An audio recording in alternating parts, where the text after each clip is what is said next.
Is grammar holding you back? Is it that one thing standing between you and the IELTS score you need? You know, it's a super common fear, but don't worry. Today, we're going to turn that anxiety into a real, clear action plan. All right, let's just jump right in. We are going to break down exactly what it takes to master grammatical range and accuracy. And we're focusing specifically on the general training writing task 1, the letter. Welcome to the Explainer by IELTS Guide Phil on YouTube. We're going to be using some fantastic insights from IELTS Guide Phil to give you the exact strategies you need to absolutely crush it. Okay, first up, let's talk about why grammar isn't just some, minor detail. It is a massive, massive part of your score. So check this out. It's so easy to forget this, but grammar is a full 25%. That's a quarter of your entire mark for writing task 1. Think about that. It carries the exact same weight as task achievement, coherence, and vocabulary. So yeah, nailing this is pretty much non-negotiable if you want a high score. So what on earth does the examiner even mean by grammatical range? Well, the best way to think about it is like your personal grammar toolbox. It's all about showing that you can pull out a wide variety of structures. You're not just stuck using simple sentences. You've got different tenses, conditionals, the whole shebang. It's all about showing off your flexibility. And of course, the other side of that coin is accuracy. I mean, it's not enough to just have all these great tools in your toolbox, right? You have to use them correctly. Your grammar has got to be precise, so your meaning is absolutely crystal clear, and you can strike that perfect tone for whatever letter you're writing. All right, so let's see how this all builds up. We're going to decode the official band scores now to see exactly what separates, a good score from a truly great one.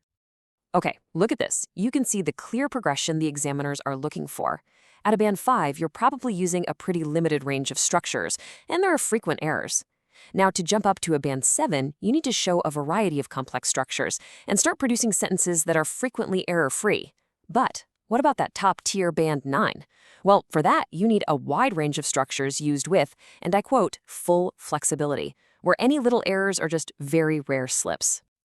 So the big question is, how do you actually get there? Well, this next section is your essential grammar toolkit. We're talking about the specific structures that are really going to impress the examiner. First things first, your tenses have got to match the purpose of your letter. Remember, you're not just writing a generic essay, you're communicating about a very specific situation. So using something like the present perfect for an ongoing issue or the past simple for an event that's over and done with, that shows real control and precision. Next up, let's talk about modal verbs and conditionals. Honestly, these are your secret weapons for setting the right tone. Simple phrases like, could you please, or I would be grateful if, are absolutely essential for making polite, effective requests. And that's a huge, huge part of letter writing in task 1. And hey, if you really want to show off that range, you've got to build some complex sentences. I'm talking about using things like relative clauses to add extra information, or subordinate clauses to show contrast. This is what elevates your writing from just simple statements to really sophisticated communication. Okay, so knowing the tools is one thing, but you know what's just as important? Avoiding the common mistakes. Let's take a look at a few of the most common grammar traps, and more importantly, how to turn those weaknesses into strengths. All right, here's a classic one. Tense inconsistency. Look at the poor example. The event happened in the past, it says last week, so the entire description needs to stay in the past tense. The good version? It's simple, it's consistent, and it's perfectly clear. No confusion. Ooh, this one is so critical. Your tone has to match who you're writing to.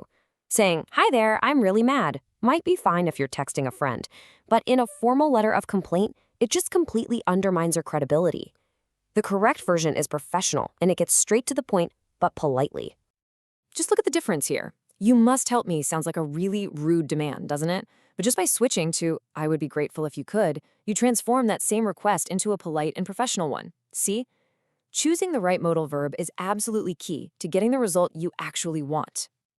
So, what's the bottom line? All of this, it all comes together to create the right tone for your letter. So let's go over a final checklist to help you make sure you get it right every single time. Okay, here are your 4 essential do's. First, always match your grammar to the letter type. Is it formal, semi-formal, or informal? Second, make sure you actively vary your sentence structures. Third, Use those key letter writing phrases we just talked about.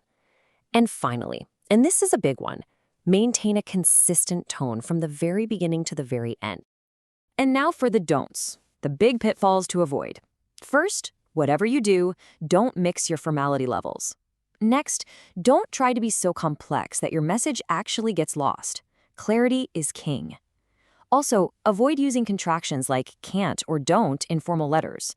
And finally, stay away from those demanding modal verbs like must when you're making a request. So, after all that, I've got a question for you. What's the one grammar rule or tip from this explainer that you're going to really focus on this week? Let me know. Drop your answer down in the comments below. All right, if you want to continue your IELTS journey, IELTS Guide Phil has got you covered. You can read the original, full blog post on this topic, watch more of these video explainers right here on YouTube, listen to some deep dive episodes on Spotify, and even join the Facebook community for extra resources and support. All the links for everything are right there in the description. And one last thing. If you're looking for that personalized, expert feedback to really help you boost your score, just comment below to get all the information on IELTS Guide Phil's online writing and speaking coaching service. Thanks so much for watching.